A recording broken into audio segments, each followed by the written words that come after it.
dan Pak Daryo, Pak Kepala Pusat, Pak Deputi, serta Bapak Ibu rekan-rekan media atas waktu dan kehadirannya. Perkenankan kami menyampaikan bahwa hari ini Kamis 14 Desember 2020. Mute Ibu, izin Ibu ke mute Bu. Perkenankan kami menyampaikan bahwa hari ini Kamis 14 Desember 2023 pukul 6:35 waktu Indonesia Barat, wilayah Kabupaten Sukabumi, Jawa Barat dan sekitarnya diguncang gempa bumi tektonik.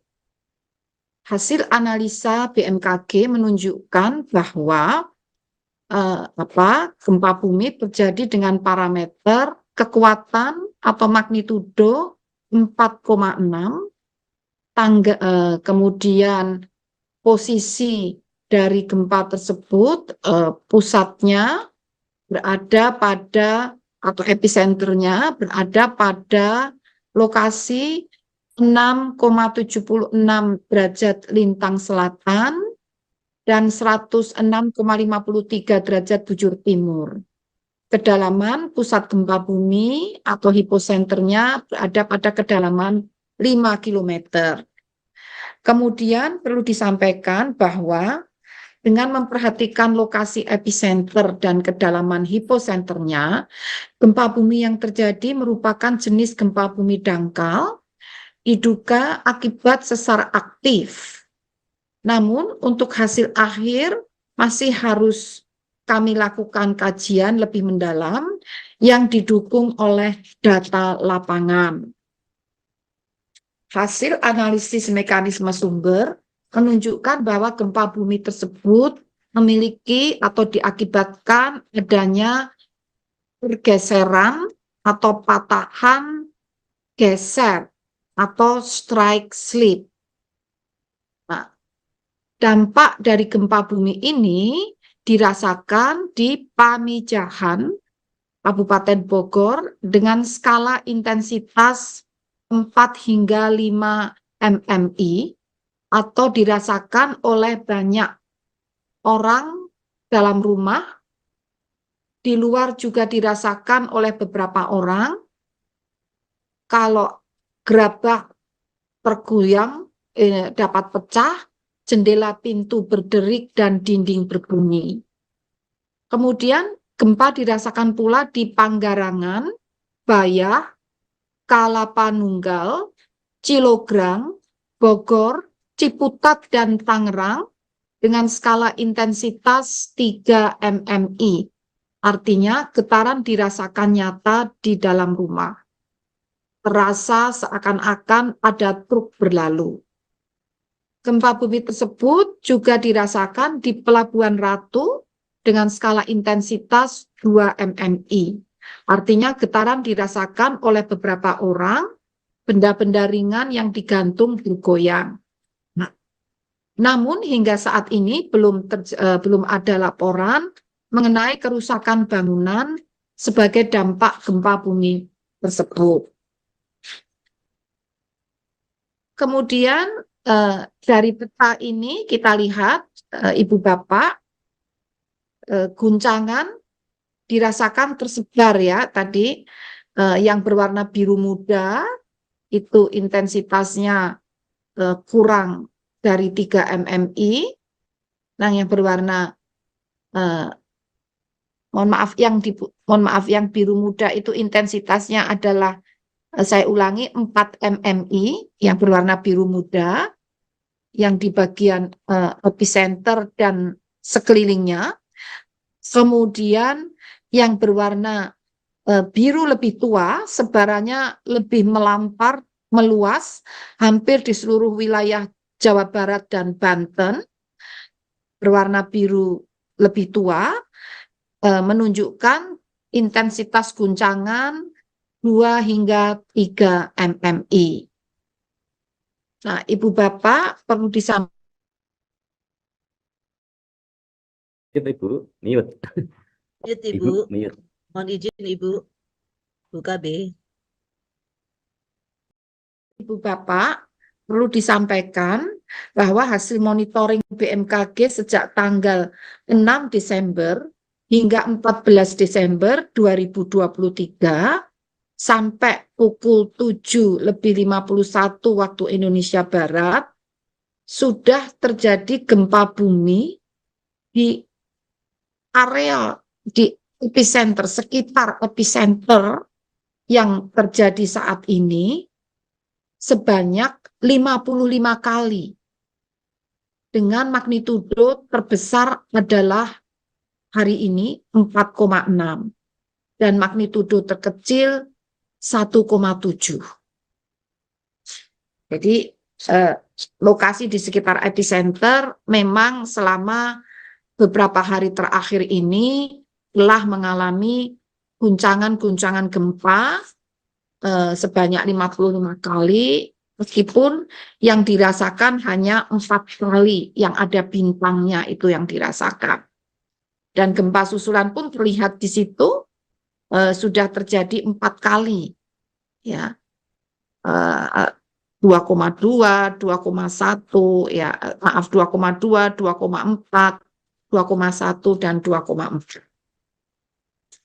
Nah, untuk selanjutnya kami perlu menghimbau atau merekomendasikan kepada masyarakat. Sebelum himbauan, mohon maaf Mas, coba slide sebelumnya. Nah ini. Jadi kajian kegempaan Kabupaten Bogor sebetulnya telah didalami oleh BMKG selama beberapa tahun sebelumnya, dan telah juga hasil pendalaman ini telah dituliskan dalam jurnal yang terindeks Scopus, ya, oleh tim BMKG yaitu Supendi dan kawan-kawan serta Dimas Sianipar dan kawan-kawan. Jadi dikatakan bahwa wilayah tersebut memang rentan mengalami gempa bumi swarm. Artinya gempa bumi ini terjadi dengan pengulangan berapa kali. Seperti itu. Nah, artinya zona tersebut memang zona yang relatif lebih rawan dibandingkan sekitarnya. Secara umum Indonesia adalah zona rawan gempa. Namun ada klaster-klaster tertentu yang terindikasi merupakan klaster yang relatif lebih sering mengalami gempa bumi atau lebih rawan mengalami guncangan gempa di wilayah tersebut. Nah, jadi di sini kita lihat kajian BMKG di wilayah Jawa Barat ini ada 3 zona aktif gempa tercatat selama periode 1 November hingga 14 Desember. Artinya ini patut untuk menjadi kewaspadaan, bukan menjadi kepanikan. Sebagai kewaspadaan untuk antisipasi. Nah, yang pertama adalah zona aktivitas gempa di Kecamatan Pamijahan, Leuwiliang, dan Nanggung, Kabupaten Bogor, yang telah terjadi 55 kali gempa dengan kekuatan terkecil M atau magnitud 1,8 dan terbesar magnitudo 4,6, menyebabkan beberapa rumah mengalami kerusakan. Yang kedua adalah zona Cianjur yang dikontrol oleh sesar atau patahan Cugenang. Terjadi 12 kali gempa. Sebanyak 6 gempa diantaranya dirasakan dengan magnitudo 2,0 hingga 2,9. Dan yang ketiga adalah zona sesar Garut Selatan yang memicu gempa di Kabupaten Garut, Kabupaten Bandung sebanyak 8 kali dengan kisaran magnitudo 2,1 hingga 2,7. Beberapa di antaranya guncangan tersebut dirasakan. Slide berikutnya, Mas. Iya. Nah, Nah, ini ada beberapa sumber gempa aktif di Bogor. Nanti kalau perlu pendalaman, saya mohon ini Pak Daryono untuk melanjutkan ya. Di sini teridentifikasi ada zona sesar aktif paling dekat Sukabumi, paling dekat dengan wilayah Sukabumi adalah sesar Cimandiri, sesar Jampang, sesar Bayah, sesar Citarik, sesar Cipamingkis, dan terusan sesar Ujung Kulon. Nah, slide berikutnya. Nah, ini peta seismisitas Jawa Barat, Banten, berdasarkan peta seismisitas tahun 2008 hingga 2023, terlihat bahwa di lokasi epicenter saat ini merupakan area seismik aktif. Berikutnya, Mas. Nah, saya rasa tentang histori ini nanti bisa Pak Daryono menjelaskan ya. Artinya di Jawa Barat memang sudah terjadi beberapa kali gempa bumi yang merusak ya, meskipun hari ini tidak merusak. Nah, poin yang paling penting adalah perlunya kami mengingatkan kembali. Saya ulangi, perlunya kami mengingatkan kembali agar masyarakat tetap tenang dan tidak terpengaruh oleh isu yang tidak dapat dipertanggungjawabkan kebenarannya. Dan mohon masyarakat menghindari bangunan yang retak atau rusak akibat gempa yang dikhawatirkan bangunan tersebut rawan roboh. Kemudian setelah kejadian gempa ini, dan sebetulnya gempa juga telah terjadi sejak beberapa hari sebelumnya, mohon periksa kembali dan pastikan bangunan tempat tinggal Anda cukup tahan gempa ataupun tidak ada kerusakan akibat atau kerusakan struktur ya akibat getaran gempa yang dapat membahayakan kestabilan bangunan sebelum Anda masuk kembali ke dalam rumah.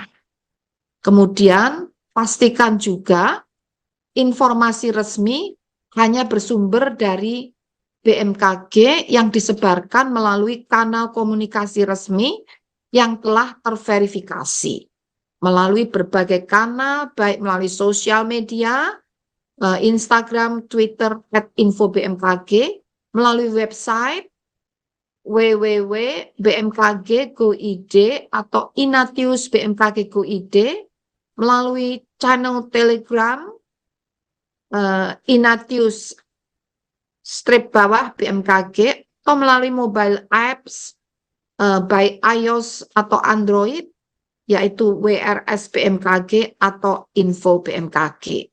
Nah, kemudian leaflet ini mohon diupload ulang, Daryono, di website BMKG untuk mengingatkan kembali kepada masyarakat dan seluruh pihak apa yang harus disiapkan, langkah-langkah apa yang harus disiapkan sebelum, saat, dan setelah kejadian gempa.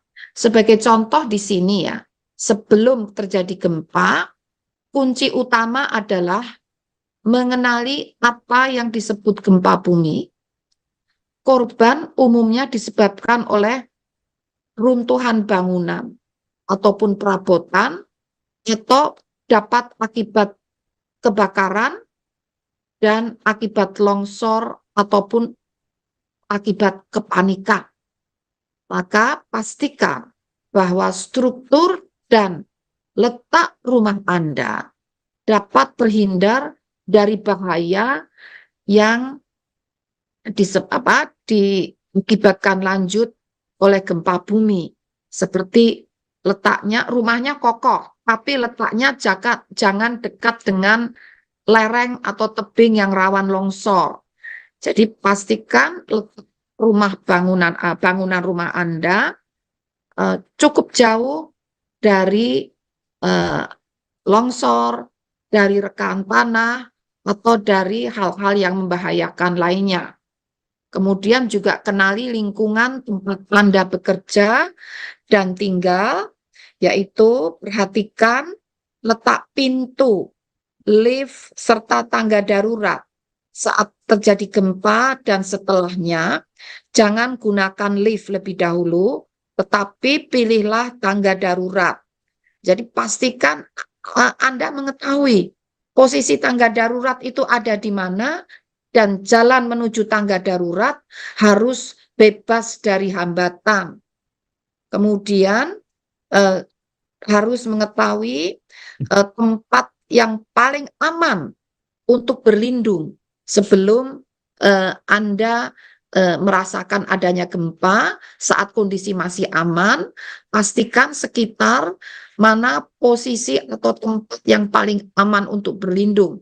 Misalnya berada di lantai atas ya, untuk lari ke bawah terlalu jauh, pastikan ada sesuatu yang aman untuk berlindung, misalnya meja yang kokoh, cukup lebar, jadi di bawah meja jangan diisi tumpukan barang-barang, karena itu akan mengurangi tempat Anda untuk berlindung.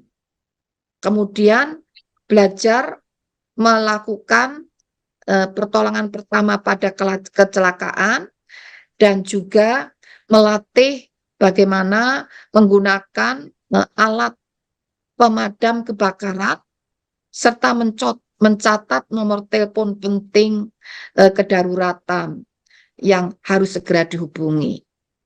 Juga lakukan persiapan rutin pada tempat Anda bekerja dan tinggal, misalnya gladi ya, gladi juga dilakukan, latihan dilakukan, kemudian perabotan, lemari, dan lain-lain diatur menempel pada dinding, jangan mudah roboh atau menjatuhi diri kita. Kalau perlu diklem, diikat untuk menghindari roboh dan menghindari pergeseran yang dapat mengenai tubuh kita.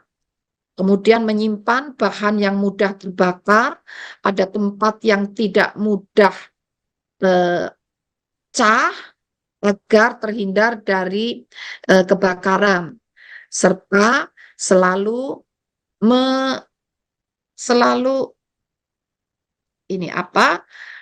mematikan air, gas, dan listrik apabila sedang tidak digunakan. Jadi apabila Bapak Ibu sedang tidak menggunakan gas, air atau listrik, sebaiknya dimatikan, karena apabila sewaktu-waktu terjadi gempa, sistem tersebut tidak akan terbakar atau meledak. Nah, juga ini penyebab celaka yang paling banyak pada saat gempa bumi adalah akibat kejatuhan material. Maka harus diatur sedemikian rupa benda-benda yang berat sedapat mungkin berada pada bagian bawah. Jadi kalau yang bagian yang di atas yang kira-kira mudah jatuh, pilihlah bahan-bahan yang ringan dan tidak membahayakan. Siapkan pula alat yang harus ada di sekeliling tempat, seperti misalnya kotak P3K, kemudian juga senter, lampu, baterai, kemudian juga radio ataupun makanan simpanan dan cadangan air yang semuanya itu bisa disiapkan di dalam tas siaga bencana. Nah, pada saat gempa ini kita lihat pada leaflet ini bagaimana kita berlindung, misalnya di bawah meja yang kokoh ya, ataupun juga apabila memungkinkan segera lari keluar menuju tempat yang aman. Kalau tidak memungkinkan, mencari perlindungan sementara. Nah, juga menjauh ya dari misalnya benda-benda yang berat dan besar, misalnya itu dari kendaraan yang dapat bergerak ya apabila terguncang, juga menjauhi pantai serta menjauhi lereng yang mudah atau rawan longsor. Demikian tips yang perlu diperhatikan, yang perlu kita ingat kembali, jangan sampai dilupakan saat sebelum terjadi gempa bumi. Terima kasih. mungkin ada yang ditambahkan Pak Daryono, waktu saya kembalikan ke Mbak Ririn. Saya Oke, persilahkan. terima kasih Ibu Kepala BMKG atas himbauan dan penjelasannya. Jadi wilayah Jawa Barat merupakan salah satu wilayah yang berpotensi gempa bumi ya Ibu. Dan yang paling penting yang perlu ditekankan masyarakat adalah kesiapsiagaan sebelum terjadi gempa. Seperti yang tadi dijelaskan Ibu, hal-hal sederhana mungkin bisa dilakukan oleh masyarakat. Baik, untuk itu kami beri kesempatan kepada Bapak PLT Deputi Bidang Geofisika, Pak Hanif Nugraha, untuk update gempa bumi yang terjadi pada pagi hari ini, baik itu gempa susulan maupun yang ada di lokasi. Kami persilakan sebelum nanti kami persilakan kepada BBBD Kabupaten Bogor, Ibu Dikorita. Pertama kami beri kesempatan kepada Pak Hanif. Silakan Bapak. Mungkin izin Ibu Kepala Badan, Bapak Ibu sekalian, nanti terkait dengan detailnya nanti izin Daryono sebagai Kepala Pusat akan menjelaskan. Namun izin Ibu menambahkan apa yang tadi disampaikan oleh Ibu Kepala Badan bahwa BMKG saat ini sejak 6 Desember kita melakukan monitoring aktivitas gempa di area sini. Kami tindak lanjuti Ibu tugas ini dengan menerjunkan langsung tim dari Stasiun Geofisika Sukabumi, Bu, stasiun baru itu di lapangan sejak hari Selasa kemarin. Jadi tim pada waktu gempa hari ini pun sudah ada di sana, Bu. Jadi sekaligus melakukan pengamatan langsung dan melakukan koordinasi dengan lingkungan. Jadi terkait gempa tadi, insya Allah teman-teman dari BMKG sudah ada di lapangan. Jadi barangkali nanti kawan-kawan BPBD di Bogor dan sekitarnya Sukabumi bisa nanti koordinasi langsung dengan teman-teman dari Stasiun Geofisika Sukabumi. Mungkin itu sekalian tambahan, nanti detailnya dan mungkin bisa menyampaikan terkait monitoring di Pusat Gempa Bumi Nasional seperti apa. Nah, kami akan terus memonitor perkembangan dari gempa-gempa ini menggunakan seluruh infrastruktur yang ada di Kripton Geofisika. Barangkali itu Mbak Ririn yang bisa kami sampaikan dari Kedeputian. Kami siaga sepenuhnya memantau perkembangan gempa bumi di sekitar Sukabumi Bogor ini. Mungkin itu yang bisa kami sampaikan Mbak Ririn. Terima kasih atas waktunya. Mungkin bisa dilanjutkan Pak Daryono untuk detailnya. Terima kasih. Oke, siap Pak Hanif. Terima kasih atas respon cepat dari teman-teman Pusat Gempa Bumi Nasional BMKG. Dan selanjutnya kami persilahkan kepada Bapak Daryono selaku Kepala Pusat Gempa Bumi dan Tsunami. Kami persilakan Bapak terkait gempa susulan Bapak dan update teman-teman yang ada di lapangan. Terima kasih Mbak Ririn. Mohon izin Ibu Kepala BMKG, Bapak Deputi, bahwa apa yang terjadi tadi pagi itu merupakan manifestasi dari pelepasan stres kulit bumi, yang mana zona aktif di Nanggung, kemudian Pamijahan, dan di Liuliang itu sudah kita amati sejak 2019, sejak dilakukan penelitian yang sangat mendalam dalam aspek seismisitas dan faktor-faktor yang mempengaruhinya, dan sudah diterbitkan dalam jurnal bergengsi Scopus, dan ini terus kita amati terus. Karena kita memang Jawa Barat itu merupakan kawasan seismik aktif dan kompleks, karena Ibu Kepala tadi sudah menyampaikan di situ terdapat Sesar Cimandiri, Sesar Jampang, Sesar Bayah, Sesar Tarik, di Pamingkis, yang ini semua dapat rilis waktu-waktu dan belum bisa diprediksi, sehingga mau tidak mau, suka tidak suka, itulah sebuah risiko kita tinggal di kawasan batas lempeng yang implikasinya banyak terdapat sesar aktif ya, sehingga apa yang kami lakukan tadi, bukti monitoring kami terkait dengan apa yang terjadi di Nanggung, kemudian di Pamijahan dan di Liuliang ini, itu juga kita amati di zona sesar Cugenang dan sekitarnya yang memicu gempa merusak tahun lalu, kemudian juga di daerah Sesar Persela. Ini 3 zona yang aktif kita amati, dan alhamdulillah BMKG sudah mendeploy, sudah memasang jaringan seismograf dengan presisi yang tinggi, yang sesuai dengan aktivitas gempa shallow crust atau dangkal ini, dan terbukti kita bisa memonitor gempa-gempa bermagnitudo 1, dan ini menjadi cara kami di dalam monitor aksar aktif sehingga terjadi peningkatan, itu menjadikan warning kita, akan saya sampaikan kepada masyarakat, kepada BPBD, pemerintah daerah, ini merupakan kerja bersama untuk kita bisa menanggulangi gempa dan aspek mitigasi, dan khususnya kami monitoring. Namun demikian juga pemerintah daerah terus melakukan sosialisasi BPBD bagaimana cara menghadapi gempa, seperti yang itu Kepala BMKG sampaikan tadi, itu menjadi penting sekali karena meskipun kita berada di daerah rawan, jika kita bisa tahu kiat-kiat cara selamatnya dengan bangun bangunan struktur kuat, tahan gempa, kemudian juga kita tahu cara menghindar, menyiapkan rumah kita yang lebih ramah jika terjadi gempa, itu semua bisa menyelamatkan. Kuncinya adalah edukasi yang terus-menerus berkesinambungan, dan itu bisa kita lakukan. BMKG siap mendampingi Bapak Ibu. Di sini ada BMKG Bandung. Sekarang sudah ada BMKG Sukabumi. Kemudian juga ada BMKG Tangerang. Kita semua akan siap melayani masyarakat, stakeholder, juga media di dalam mengupayakan upaya mitigasi, monitoring gempa, dan cara selamatnya. Demikian Mbak Dini, terima kasih. Terima kasih Mohon Pak maaf Daryono. Pak Daryono, Jadi, mohon maaf Pak Daryono dan Mbak Ririn. Barangkali Bapak perlu menambahkan, menjelaskan jadi, bahwa saat ini BMKG juga sedang melakukan eksperimen uji coba ya. untuk sistem peringatan dini gempa bumi. Nah, barangkali Bapak bisa menunjukkan sekilas Oke. bagaimana hasil uji coba tersebut yang terjadi pagi hari ini, sistem peringatan dini gempa bumi itu dengan kejadian gempa yang baru saja terjadi. Baik, Saya Ibu. persilakan ya Pak. Oke. Monggo. Baik, Ibu. Ya.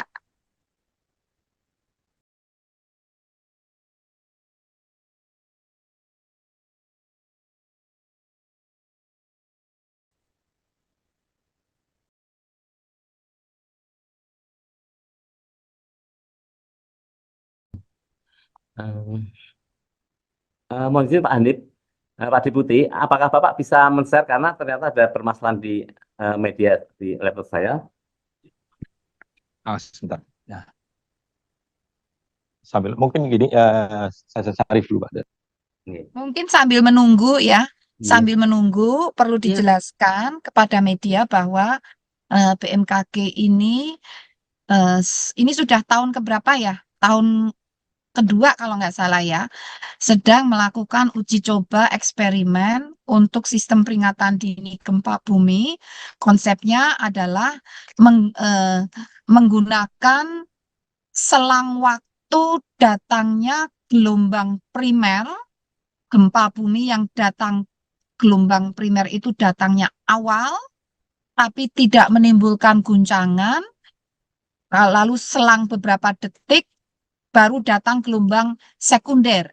Itu gelombang yang menimbulkan guncangan. Nah, sehingga dengan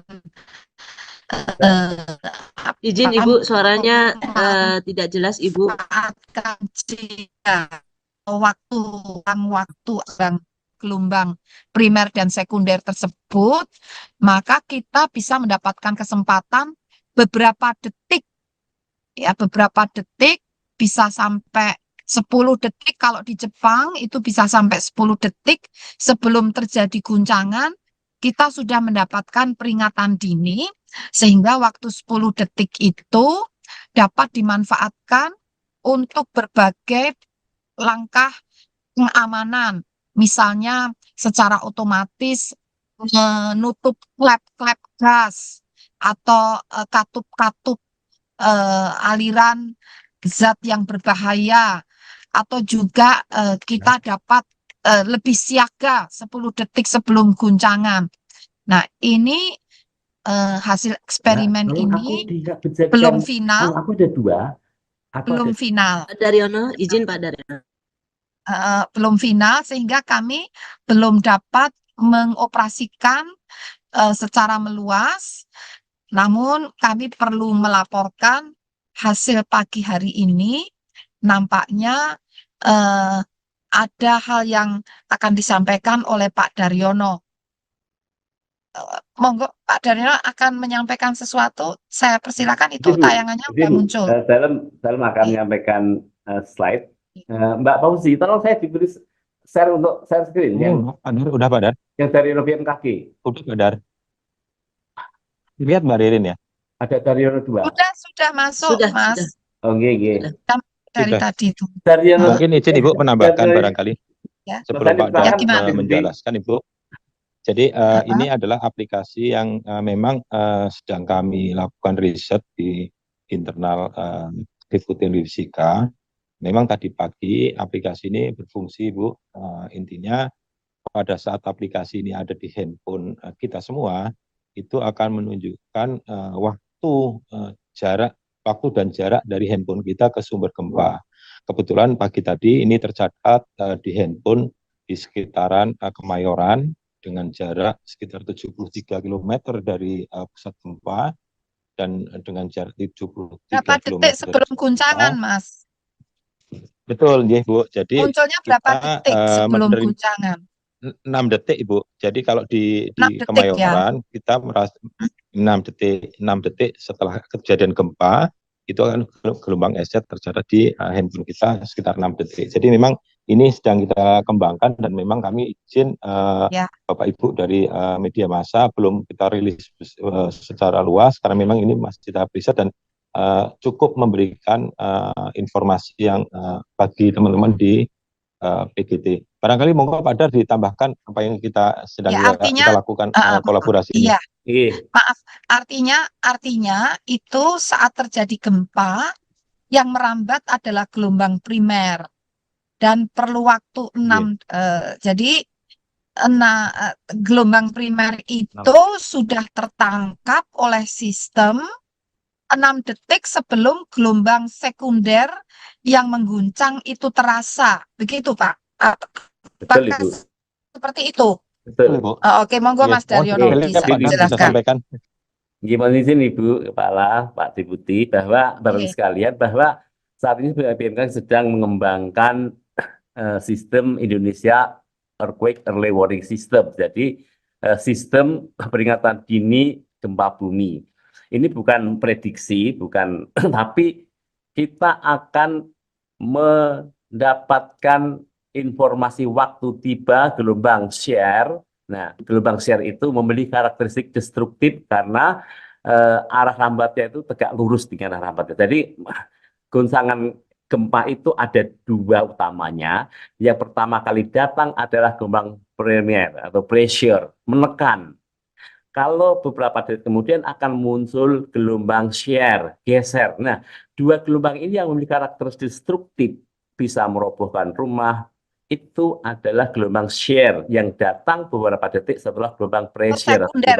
Gelombang shear atau sekunder, yang sekunder. Premier itu primer atau pressure akibat gerakan pressure. Ya, monggo Mas. Mengapa gelombang shear merusak? Karena material bergerak itu tegak lurus dengan arah rambat. Jadi seperti kita berdiri di karpet, karetnya ditarik. Nah, itu karakteristik gelombang shear seperti itu.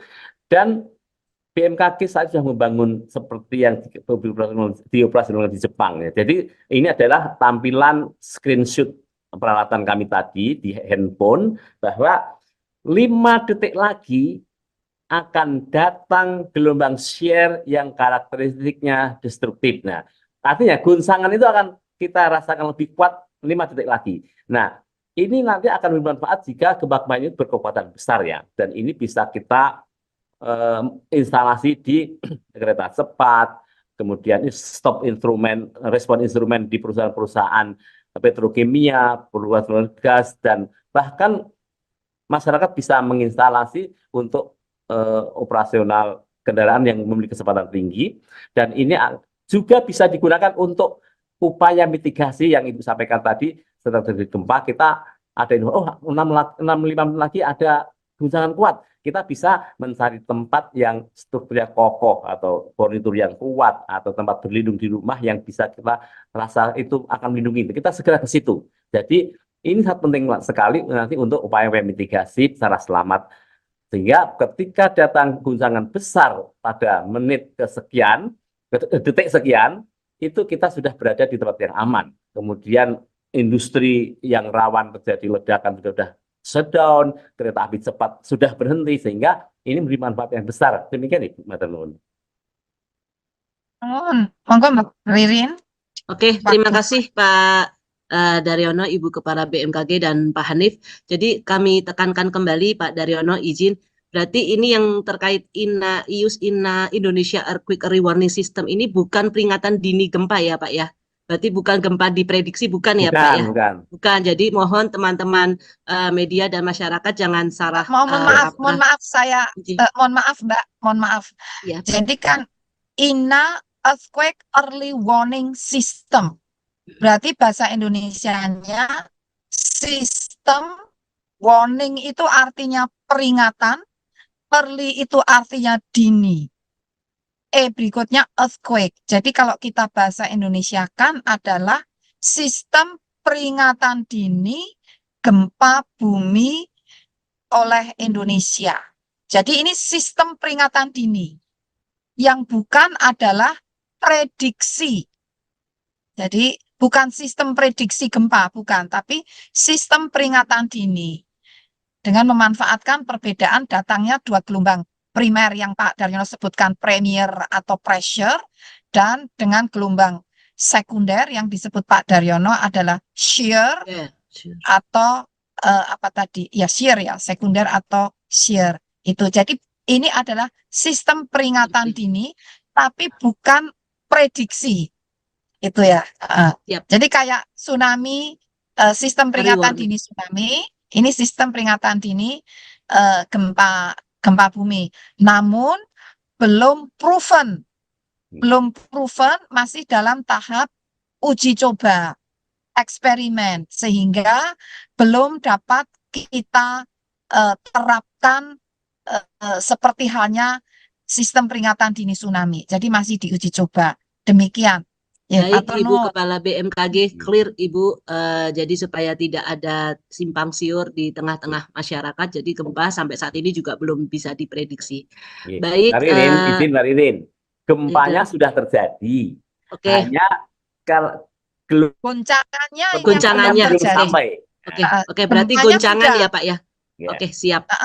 Peringatan dini, goncangan tadi, siap. Tapi jadi yang ditakutkan masyarakat kan goncangannya, karena itu yang merusak. Jadi peringatan dininya untuk goncangan gempa bumi tadi. Betul sekali. Siap. Betul sudah clear ya Pak. Jadi peringatan terkait goncangannya. Oke, siap. Baik, mungkin kami beri kesempatan Ibu kepada BBBD Bu. Dengan Pak Adam kami persilakan. Bapak Adam, beliau adalah Kabid Kesiapsiagaan Bu di Kabupaten Bogor, mungkin bisa melaporkan update terkini di lokasi setempat Bapak. Kami persilakan kepada Bapak Adam. Terima kasih Bapak dan Ibu semuanya. Dapat kami sampaikan bahwa sampai saat ini pagi cepat yang telah kami lakukan terdapat 61 rumah yang terdampak di 4 kecamatan dan 7 desa. Kecamatan itu yaitu Kecamatan Pemijahan, Kecamatan Liliang, Kecamatan Nanggung, dan Ciampea. Untuk selanjutnya akan kami update kembali untuk kerusakan-kerusakannya yang terdampak oleh bencana gempa bumi tadi pagi. Demikian. Oke, siap Pak Adam. Jadi ada 61 kerusakan ya Bapak di Kabupaten Bogor. Ya betul. Oke, baik. Data sementara. Baik, berikut Bu laporan dari Bapak Adam terkait update kerusakan yang terjadi di Kabupaten Bogor. Baik, terima kasih Pak Adam. Mungkin kita lanjut ke sesi tanya jawab. Mungkin teman-teman yang akan bertanya kami persilakan untuk raise hand atau menulis di chat room. Ada Pak Sony dari, mungkin bisa menyebutkan nama dan medianya Pak Sony. Dari RRI Bogor ini Ibu. Izin Bu, di mute Bu. Ya silakan Mbak, silakan dilanjut. Oke. Pak Sony, kami persilakan Bapak. Ya, Assalamualaikum. Mohon maaf saya tidak pakai video karena lagi beraktivitas. Ya, izin kepada terutama untuk BMKG atau yang berotoritas tentang gempa, apakah ini juga memicu untuk di kawasan Gunung Salak aktif atau seperti apa? Karena ini kan juga dikhawatirkan karena saat ini Gunung Salak dan sekitarnya juga terindikasi ya aktif. Nah, seperti apa keterangannya agar masyarakat menjadi tenang dan mendapatkan informasi yang benar? Terima kasih sebelumnya. Assalamualaikum.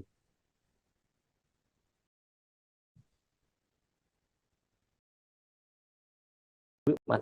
Ya, Maaf Mbak Izin. Ririn, akan dikumpulkan lagi atau Langsung langsung jawab saja? Ibu, langsung menjawab Ibu. Oh, oke. Ya Baik, baik, Pak mungkin Daryono, Eh, silakan Bapak tadi baik. sudah menjelaskan juga. Saya persilakan Pak.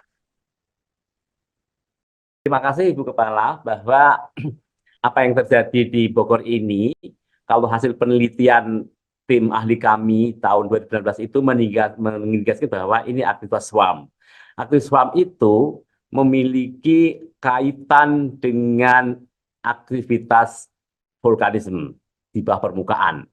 Tetapi nanti ketika sudah benar-benar gunung itu aktif, mohon nanti ini dikonfirmasi ke yang berwenang, yaitu Pusat Vulkanologi Mitigasi Hidrogeologi. Bahwa gempa SWAM itu paling banyak memiliki kaitan dengan aktivitas vulkanik. Apakah itu pergerakan magma, apakah itu dike intrusion, tetapi ini juga belum tentu akan misalnya kita bahwa itu akan terjadi sesuatu yang luar biasa, itu belum tentu. Karena apa yang terjadi di Jailolo tahun 2016 itu SWAM-nya itu lebih dahsyat dari yang di Nanggung ini. Tetapi juga di sana tidak ada aktivitas erupsi yang signifikan. Kemudian yang kedua, meskipun daerah tersebut memang daerah vulkanisme di Jailolo itu. Kemudian kejadian tahun 2019 pasca gempa Palu itu terjadi aktivitas SWAM di Mamasa, itu juga zona vulkanik. Kemudian gempanya juga sangat banyak, bahkan lebih besar dari Jailolo, tetapi juga tidak ada aktivitas erupsi gunung api. Nah, dari beberapa kejadian itu, memang dike intrusion, yaitu tekanan dari bawah yang kemudian menimbulkan stres dan itu kemudian menimbulkan deformasi kecil pada batuan, itulah yang kita deteksi sebagai aktivitas kegempaan. Nah, yang apa yang terjadi tadi pagi itu diduga aktivitas vulkanisme, apakah itu dike intrusion, itu bisa meningkatkan aktivitas sesar sehingga sesar terjadi pergerakan dan itu memicu gempa yang signifikan daripada yang kebanyakan terjadi. Ini yang mungkin terjadi di situ. Tetapi kita dari BMKG masih akan terus mendalami fenomena ini dan untuk yang berkaitan dengan Gunung Salak mohon dikonfirmasi ke Pusat Vulkanologi Mitigasi Hidrogeologi. Tetapi SWAM memang berkaitan dengan aktivitas vulkanisme dan kita tahu daerah Nanggung, Pamijahan dan daerah Liuliang itu merupakan zona vulkanik di sekitar Gunung Salak. Demikian. Oke, baik. Terima kasih Pak Daryono. Mungkin lanjut ke Pak Wahyu Topami. Kami persilakan Bapak Wahyu dari mana? Oke, baik, makasih Mbak. Izin saya Wahyu Topami dari Tribun News Bogor. Mbak, gempa yang terjadi di Sukabumi tadi, apabila dilihat dari titik gempa dan disamakan dengan Google Earth, itu apakah ada kaitannya atau ada hubungannya nggak sih Pak dengan aktivitas geotermal yang berada di lokasi tersebut? Persilakan kepada Pak Hanif atau Pak Daryono atau Ibu Kepala BMKG. Izin? Atau dengan Pak Dar? Kami Ya, persilakan baik. Bapak. Untuk melihat kaitan itu tentu harus ada kajian yang komprehensif dan benar fokus terkait dengan kaitan itu. Tetapi kalau kita melihat berbagai kejadian SWAM di Indonesia pada umumnya yang seperti saya sebutkan tadi, ada di daerah Jailolo, Mamasa, kemudian juga ada di daerah di Suwoh di Lampung, kemudian juga di daerah Teluk Semangko, kemudian juga pernah terjadi di bagian utara Bali, di utara Gunung Agung, itu tampaknya memang belum berkaitan langsung dengan itu, tetapi yang pasti terkait dengan aktivitas vulkanisme yang ada di situ.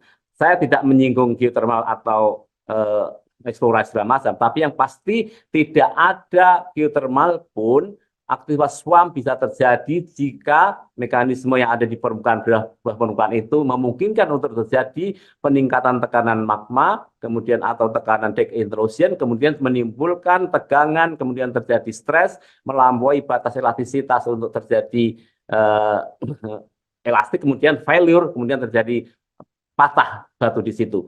Jadi mekanisme seperti itu. Saya tidak akan menghubungkan dengan geothermal dan jenis-jenis eksplorasi yang bisa memicu. Tapi yang pasti secara ilmiah konsep terjadinya SWAM itu karena ada tekanan dari bawah, kemudian terjadi medan tegangan dan failure karena melampaui batas elastisitas batuan yang ditekan tersebut. Demikian. Baik, terima kasih Pak Daryono. Mungkin berikutnya Mbak Dian Tribun Jabar nih, silakan Pak Dian. Baik, terima kasih Mbak. Perkenalkan saya Dian dari Tribun Jabar, wilayah Sukabumi. Ada dua pertanyaan yang saya akan tanyakan. Pertama, dari gempa SWAM ini apakah akan berdampak kepada longsor ya? Pertama satu itu. Kemudian dari gempa SWAM yang terjadi, saya lihat dari per 3 bulan ke belakang sampai awal Desember itu ada vulkanik ya, gempa dalam vulkanik. Berdasarkan data yang disampaikan oleh PVMBG. Namun hal itu dibantah. Harapannya apakah dari BMKG akan melakukan koordinasi dengan PVMBG untuk memastikan adanya gerakan vulkanik. Demikian. Terima kasih. Baik, Mas Dian, mohon maaf tadi saya menyebut nama Mbak Dian. Mungkin Ibu Kepala BMKG bisa memberikan penjelasan terkait koordinasi dengan BMKG dan kementerian lembaga. Kami persilakan Ibu, atau yang mewakili dalam hal ini adalah PLT Deputi Bidang Geofisika. Mungkin dengan Pak Hanif, kami persilakan Pak Hanif. Mbak Ririn akan saya sampaikan bahwa tentu saja kami akan berkoordinasi dengan PVMBG untuk memonitor aktivitas SWAM ini, karena ini memang sebuah fenomena yang cukup langka meskipun beberapa tempat di Indonesia terjadi. Nah, kalau kita melihat apa yang terjadi pada tahun 2019 lalu, bahwa SWAM terjadi di tempat yang sama ini sebanyak 673 kali, dan yang terbesar itu 5,0. Jadi karakteristik SWAM itu adalah gempa bumi kecil yang terjadi dengan frekuensi yang tinggi. Jadi kejadiannya itu banyak. Tetapi tidak ada yang menonjol sebagai gempa besar ya. Nah, sehingga yang patut diwaspadai itu justru di sini adalah aktivitas dengan guncangan yang sering itu akan menyebabkan yang tadinya kerusakan ringan itu akan berubah status menjadi kerusakan berat, karena guncangan-guncangan yang terjadi itu akan memperparah kondisi bangunan. Ini juga terjadi di daerah Jailolo tahun 2016, Halmahera Barat, dan juga di Mamasa, Sulawesi Barat. Jadi rumah-rumah yang tadinya utuh kemudian terjadi rusak ringan. Retak rambut berubah jadi retak yang lebih besar. Kemudian bahkan ada yang mengalami kerusakan parah. Jadi tidak akan terjadi gempa besar itu tidak, tetapi yang pasti kalau melihat catatan yang terjadi itu paling besar itu berkekuatan 5. Yang jadi masalah adalah gempa ini dangkal, sehingga Bapak Ibu sekalian sudah ketahui tadi kekuatan 4,6 itu juga dampaknya bisa sampai 5 mm dan itu bisa merusak. Dan kita mendapat laporan dari tim BMKG di lapangan, beberapa rumah mengalami kerusakan, seperti juga yang terjadi beberapa lalu juga ada kerusakan ringan. Nah, ini akan terus kita pantau dan harapan kita perulangan yang terjadi tahun 2019 ini tidak akan seperti yang terjadi 2019, karena rumah yang rusak pada tahun 2019 lalu itu lebih banyak lagi. Nah, ini juga menjadi pesan bagi kita semua bahwa bangunlah bangunan dengan struktur kuat ya. Jadi kuncinya itu jadi kembali lagi pada bangunan. Kalau mitigasi gempa itu yang paling utamanya itu adalah bagaimana kita memiliki bangunan struktur yang kuat. Dan ini yang menjadi catatan kita ke belakang bahwa untuk zona-zona dekat sesar aktif, zona-zona SWAM ini bangunannya harus tahan gempa. Jadi terkait dengan koordinasi akan kami lakukan dengan Pak Hendra nanti. Kemudian juga Pak Hendra juga sudah menyampaikan bahwa peluang-peluang apakah ini akan menimbulkan aktivitas gunung api nanti akan saya diskusikan dengan Pak Hendra. Yang kita akan di PBMG kita akan komunikasi intens terkait hasilnya akan kita sampaikan kepada masyarakat. Demikian, terima kasih. Baik, terima kasih Pak Daryono. Jadi gempa yang terus-terusan itu disebut gempa SWAM ya Pak ya. Iya. Jadi dan gempa SWAM ini adalah gempa dangkal dan ini kalau misalkan rumahnya rentan bisa merusak seperti itu ya Pak Daryono ya, Iya, bisa betul. memperparah. Baik, mungkin langsung dengan Pak Hendar Ampibi. Kami persilakan Pak Hendar, dari mana Bapak? Terima kasih Bu. Perkenalkan diri, nama saya Hendar Sutrisna dari Aliansi Mahasiswa Peduli Bencana. Kami mau menanyakan terkait dengan masalah gempa SWAM itu yang sudah terjadi di Sukabumi. Apa dampak yang terbesar buat masyarakat dan bagaimana penanggulangan dini buat masyarakat awam agar tidak terjadi yang dampak yang tadi dibicarakan oleh Bapak. Bahkan melihat hasil dari dampak yang tadi sudah banyak yang rumahnya retak-retak dan sebagainya. Apakah nanti akan meluas dari perkiraan BMKG berapa lama perkiraan juga yang akan terjadi gempa itu tersebut terjadi? Terima kasih Bu. Ya, terima kasih Pak. Jadi sekali lagi saya sampaikan bahwa SWAM itu adalah aktivitas gempa kecil yang frekuensinya tinggi pada skala sangat lokal dan itu berhubungan dengan, lebih banyak berhubungan dengan aktivitas gempa nasional. Nah, ini informasi dari Pak Hendra terkini bahwa ini dari PBB ya, saya menyitir apa yang disampaikan beliau bahwa saat ini sedang ada peningkatan gempa tektonik lokal di Gunung Salak dan ini dari peningkatan. Nah, benar. Jadi sehingga apa yang kami duga atau kami analisis sebelumnya bahwa ini berhubungan dengan vulkanisme itu benar, tapi saya tidak memiliki kewenangan untuk bicara terkait dengan lanjutan dari gunung api ini karena sudah ada yang berwenang. Namun demikian untuk masyarakat mohon tenang karena kalau kita melihat historical gempa SWAM itu tidak ada yang di atas 6 gitu, tidak ada. Tapi yang pasti karena hasil analisis kami kedalamannya 5 km itu termasuk sangat dangkal sehingga kita berusaha berpotensi mengalami kerusakan. Apalagi SWAM ini sudah 55 kali terjadi sejak tanggal 6 dan ini menyebabkan struktur bangunan yang lemah itu akan diperlemah lagi. Sehingga kalau hasil monitoring kita menunjukkan ada pola-pola yang benar-benar semakin menunjukkan ada intens, tapi saat ini lebih meluruh lagi. Nanti akan kita informasikan kepada Bapak. Bapak dari BPBD mana Pak? BPBD mana Pak?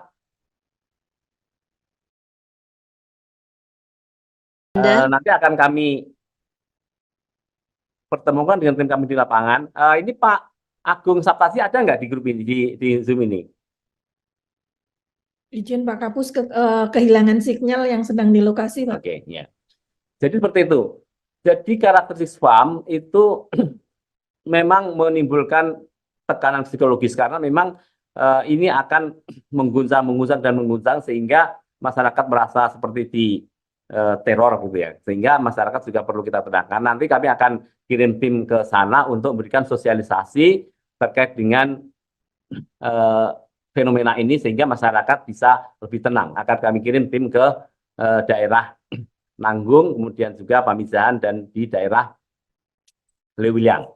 Demikian Pak. Baik, terima kasih Pak Daryono, sudah jelas Pak Endar. Mungkin 2 pertanyaan lagi, kemudian kita langsung closing statement ya, karena sudah ini. Mungkin dari chatroom, Itu ada dari TV One itu. Iya Bu, kita ke chatroom dulu Ibu, mohon izin. Ya. Dari Refri MNC Portal, mungkin ini ke arah Pak Adam. Terkait tadi total bangunan yang terdampak akibat gempa bumi itu berapa Bapak dan rinciannya seperti apa, di mana aja lokasinya. Kami persilakan Pak Adam. Baik Bu. PBD maksudnya. Iya, Kalaksa. PBBD. Untuk yang terdampak sampai saat ini, kaji cepat kami terdapat ada 4 kecamatan dengan 7 desa. sedangkan yang terdampak itu 61 rumah. Sedangkan untuk jenis kerusakannya akan kami informasikan kembali karena petugas kami saat ini sedang melakukan kaji cepat. Begitu juga dengan dari dinas perumahan, mereka juga sudah turun untuk melakukan kaji detailnya, Bu. Demikian.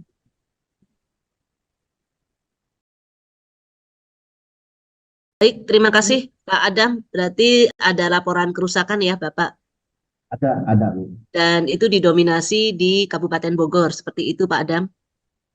Ya. Baik, terima kasih Pak Adam. Mungkin kita beralih ke Pak Eko TV One. Kami persilakan Bapak. Pak Eko, monitor. Ya, oke. Izin bertanya, ini kan pada hari Minggu kemarin kan sempat ada gempa awal ya, dan apakah gempa yang hari ini termasuk gempa susulan?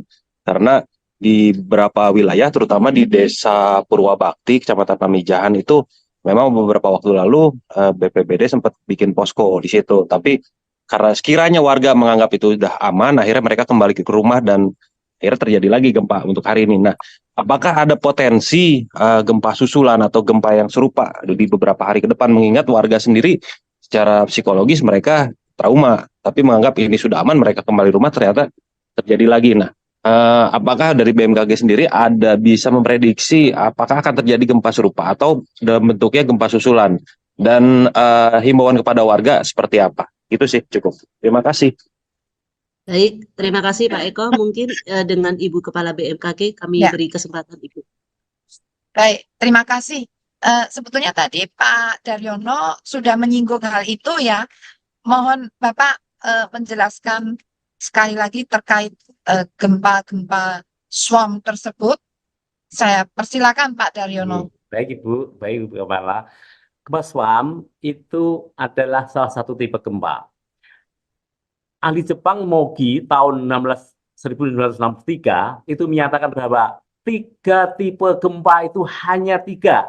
Yang pertama, gempa utama disusul gempa susulan. Itu pertama. Gempa utama langsung gede, susulan. Tipe 2, gempa pendahuluan atau pembuka. Kemudian gempa utama yang paling besar, kemudian susulan. Nah, yang ketiga ini lebih cenderung kepada swarm.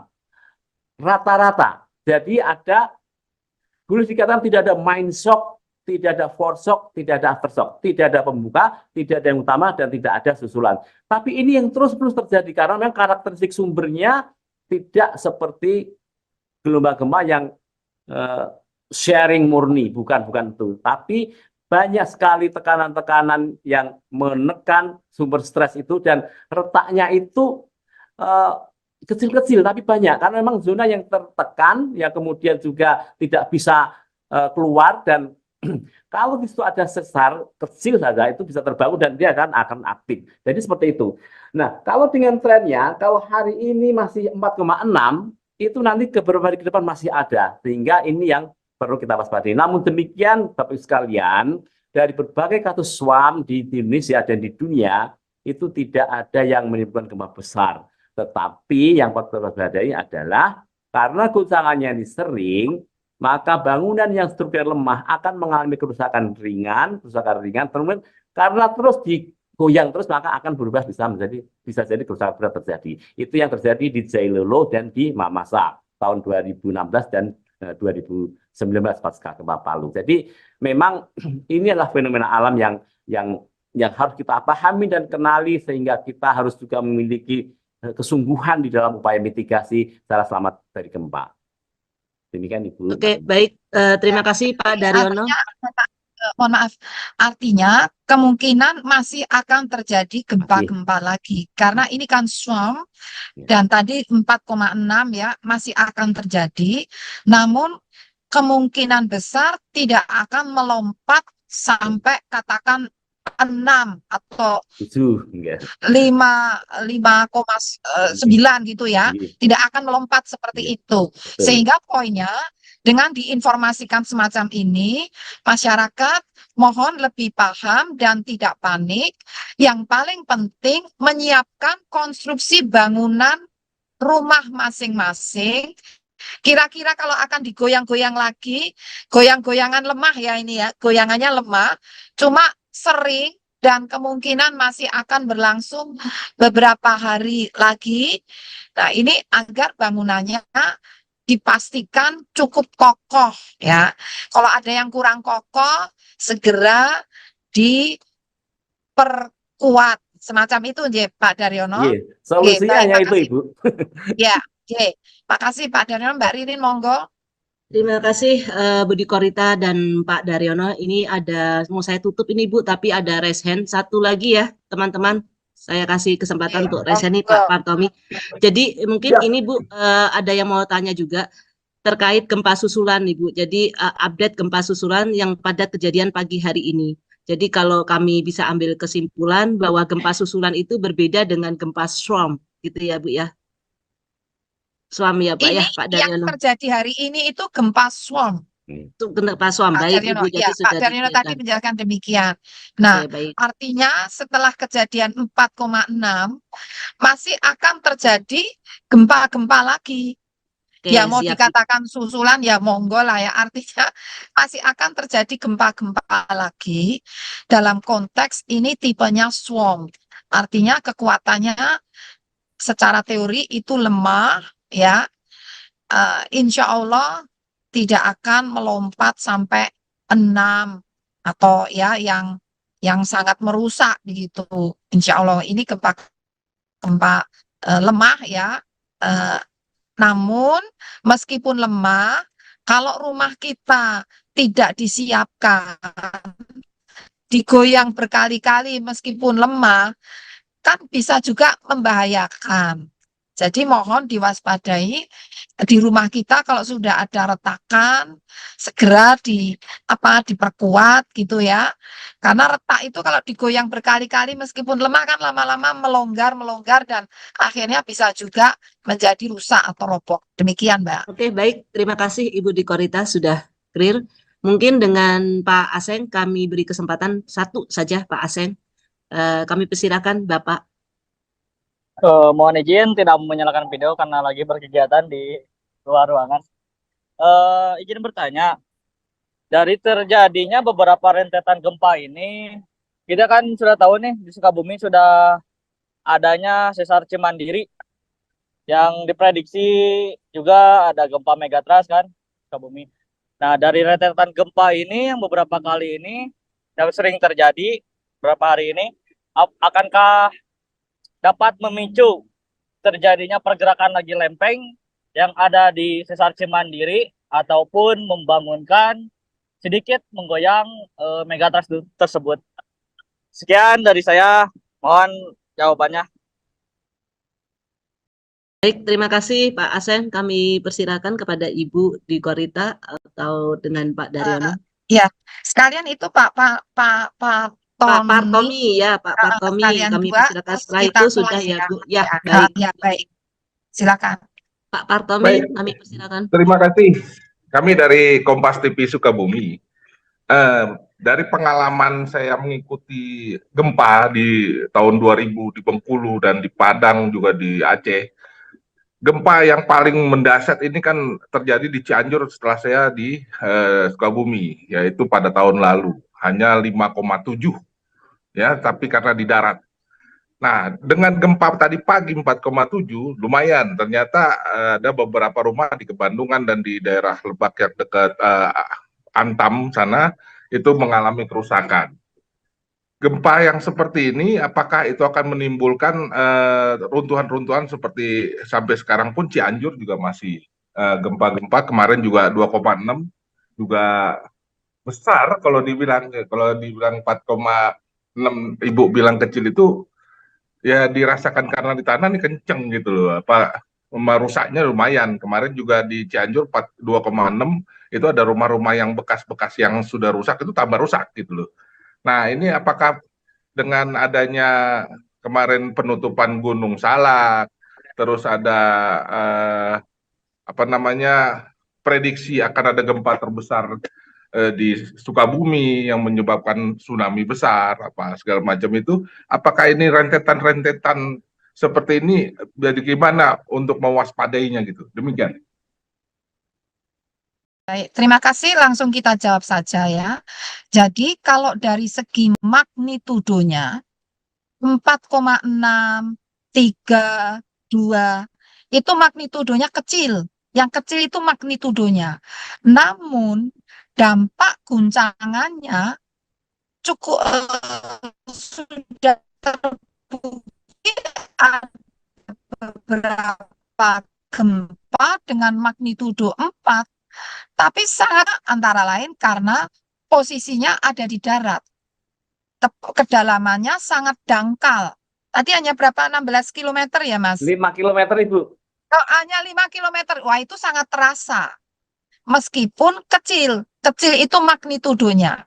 Tapi guncangannya atau istilahnya kita ukur dengan MMI, apa? Intensitas guncangannya itu bisa sampai berapa tadi? 5 atau 4 ya, Pak? 5, Bu. Itu 5. 5 itu setara seperti yang di Malang itu gempanya berapa? 6, ya. Juga sampai 5, 6 gitu ya. Jadi kita bedakan antara magnitudo yang kecil, tapi karena posisinya dangkal, dekat permukaan, apalagi hanya 5 km, intensitas guncangannya menjadi kuat, ya cukup kuat, apalagi kalau kondisi lokal setempat, tanahnya lepas-lepas.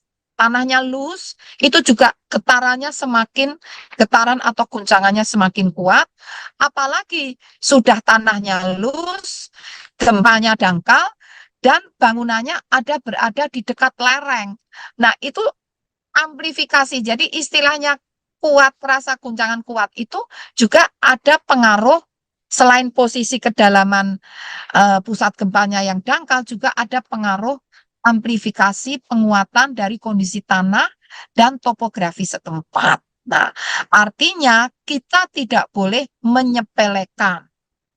Meskipun gempanya kecil, kekuatannya relatif 4,6, tapi guncangannya kuat. Nah, dan khusus untuk fenomena hari ini, Pak Daryono tadi menjelaskan, sebetulnya guncangan ini sudah terjadi 54 kali, bahkan mungkin lebih ya, pagi ini. Tidak hanya hari ini. Namun yang dirasakan hanya 4 kali ya, Mas? Berapa kali? Hanya 4 kali yang dirasakan. Yang lain-lain itu gempa kecil yang sangat lemah, yang merasakan hanya alat, yang bisa merasakan alat. Dan inilah yang dikatakan sebagai tipe swarm. Nah, tipe swarm ini secara teori tadi Pak Daryono menjelaskan, insya Allah tidak akan melompat sampai 6. Ya, insya Allah. Ini maksudnya dalam konteks untuk memberikan ketenangan kepada masyarakat. Tapi tetap harus waspada, karena seperti yang dikatakan Bapak tadi, meskipun 4,6, guncangannya sangat dirasakan.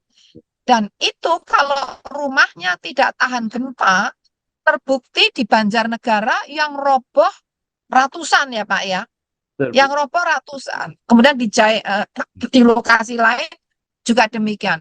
Jadi meskipun gempa itu kecil, tapi karena dangkal dan intensitasnya kuat, kalau bangunannya tidak tahan gempa, maka bangunan itu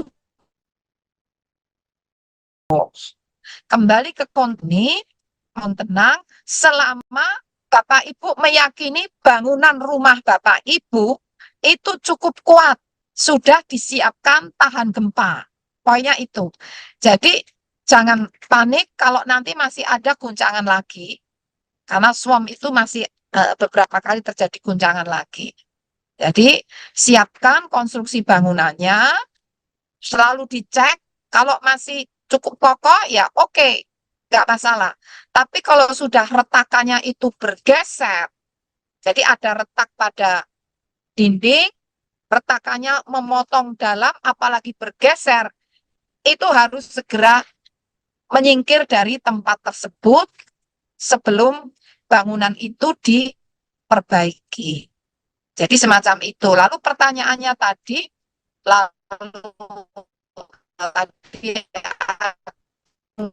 Ini Bu, suaranya Bu. sesar Cimandiri, kemudian Megatrust.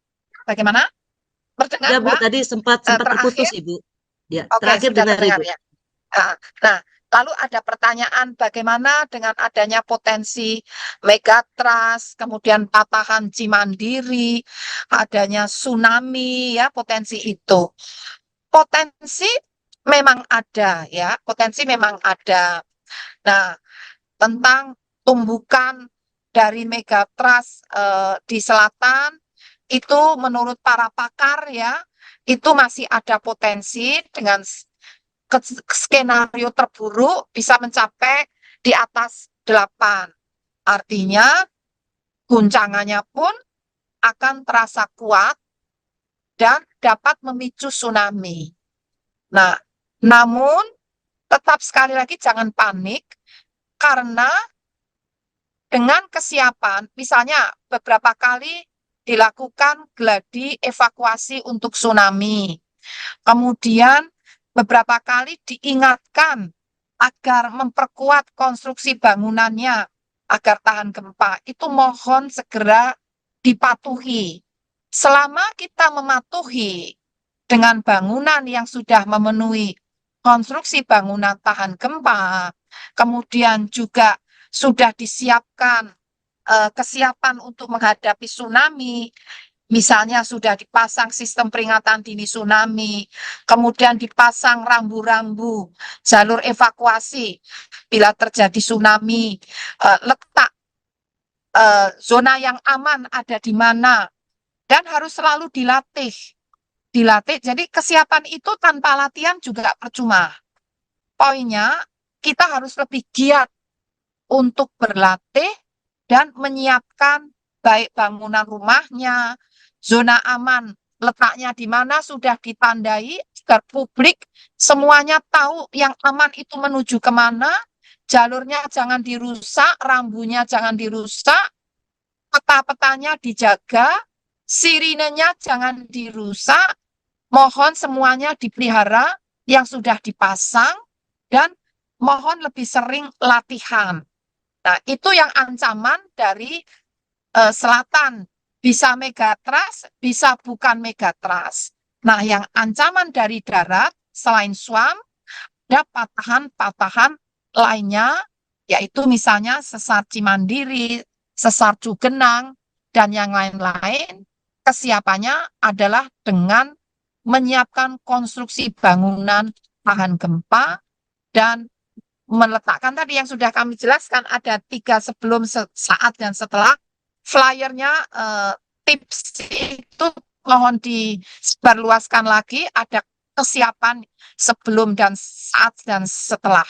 Di situ siapkan perabotan-perabotan yang aman, ya, jangan banyak yang menggantung, siapkan tempat perlindungan yang cukup kokoh bila tidak bisa segera lari keluar. Nah, jadi poinnya seperti itu, terlepas dari berbagai potensi bahaya yang ada, yang penting adalah kesiapan tadi, persiapan dan kesiapan. Terima kasih, Mbak. Kalau Pak Daryono mungkin akan menambahkan, monggo Pak Daryono. Ibu sampun sudah lengkap sekali dari Ibu Kepala. Sudah ya. Lengkap. Baik, berarti sudah ya Pak ya. Baik, mungkin kita langsung closing statement Bu secara singkat, padat, dan jelas. Monggo kami persilahkan kepada Ibu Kepala BMKG.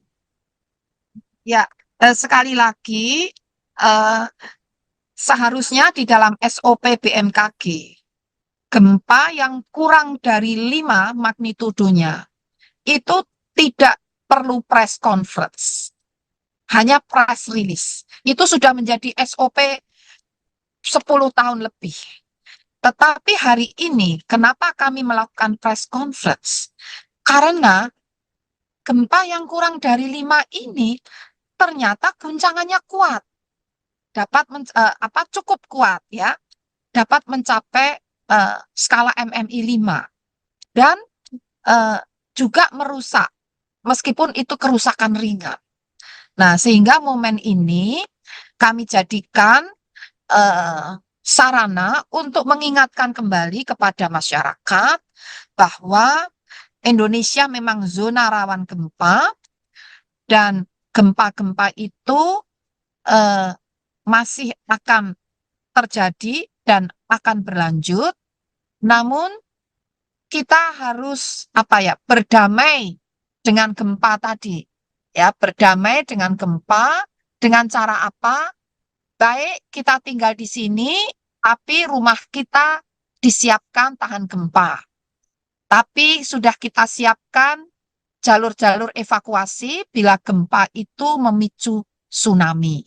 Dan sudah kita siapkan gladi-gladi, latihan-latihan untuk mengasah keterampilan kita dalam melindungi dan menyelamatkan diri. Sehingga mari kita tidak panik, tidak termakan isu, kita berdamai dengan gempa bumi dan potensi tsunami-nya bila terjadi.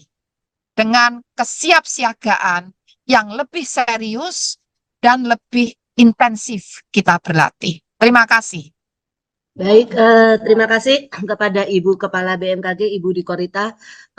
Terima kasih kepada teman-teman media massa. Pernyataan Ibu terkait berdamai dengan gempa bumi ini bisa menjadikan renungan bagi masyarakat melalui teman-teman media massa sebagai mata rantai bencana yang terus memberikan informasi terkait edukasi kepada publik terkait tadi seperti yang dijelaskan Ibu, mempersiapkan struktur bangunan, jalur evakuasi, gladi resik, dan BMKG tidak bisa berjalan sendiri ya Ibu, harus bergandeng tangan, kolaborasi dengan teman-teman Pemda Sinergi, dengan kalangan-kalangan akademika, peneliti, dan teman-teman media tentunya.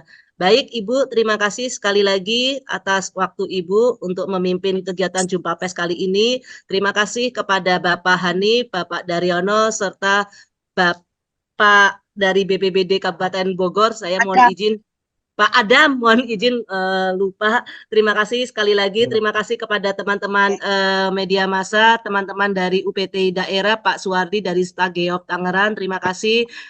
Kami tutup. Assalamualaikum warahmatullahi wabarakatuh. Ada Ibu Ayu juga. Ada Ibu Ayu. Ibu Ayu. Ibu Ayu, iya. Terima kasih. Koordinator BMKG. Ayu, ya. Kepala GBCK Sukabumi juga ada, Ibu. Iya, siap. Mungkin teman-teman media massa bisa berkomunikasi dengan Bu Teguh Rahayu.